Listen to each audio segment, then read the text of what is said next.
Habari za saizi ndugu zangu, ni wasaa mwingine tena tunaendelea kuangalia kwenye comment. Je, watu wanahitaji kufahamu nini? Kuna comment ambayo nimepokea hapa, nadhani itatupa picha kidogo ni jinsi gani watu wana uchu na ajira za jeshi la polisi. Kuwa nami mwanzo mpaka mwisho, lakini kama bado haujasubscribe channel yetu, basi bonyeza kitufe chekundu cha neno subscribe na kisha ugonge alama ya kengele. Naomba tu preview comment kwa pamoja.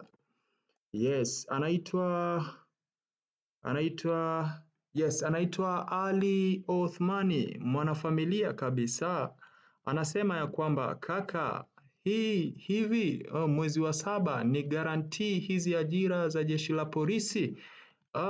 Nadhani tumemsikia ndugu yetu Ali Othmani. Anatamani kujua hizi ajira za polisi ni guarantee au la. Sasa mimi namjibu kama ifuatavyo. Bro, ndugu yangu Ali, ajira ni uhakika. Kwa nini nasema ni uhakika? Sababu kwenye bajeti ya mambo ya ndani wameshatangaza kutakuwa na ajira 10,919 kama sikosei.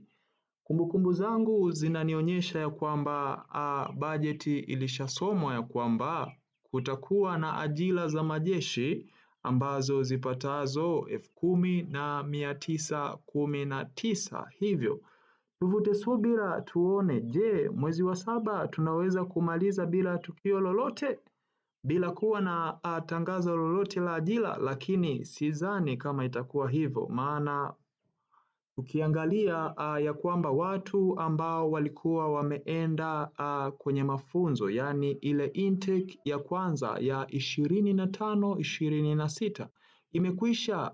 Sasa tunasubiri intake ya 26-27. Tutambue hata mwaka mpya wa serikali bado haujaanza. Kwa maana hiyo kuna mambo mazuri yanakuja. Cha msingi ni wewe kuandaa vitu vyako muhimu mapema. Kila siku tutarudia na tutakumbushana, hakikisha umeandaa vitu vyote vya msingi katika ajira ya jeshi la polisi. Asante sana kwa kunisikiliza, asante sana kwa kuichagua Ajira Update. Lakini ninaomba nisisitize ya kwamba unapopata swali, basi tunakuomba uulize kwa njia ya comment, ili kama kutakuwa na mtu ambaye ana experience zaidi, basi anaweza akashare mawazo yake na tukayawakilisha kwa njia ya video, ili kila mtu aweze kujifunza.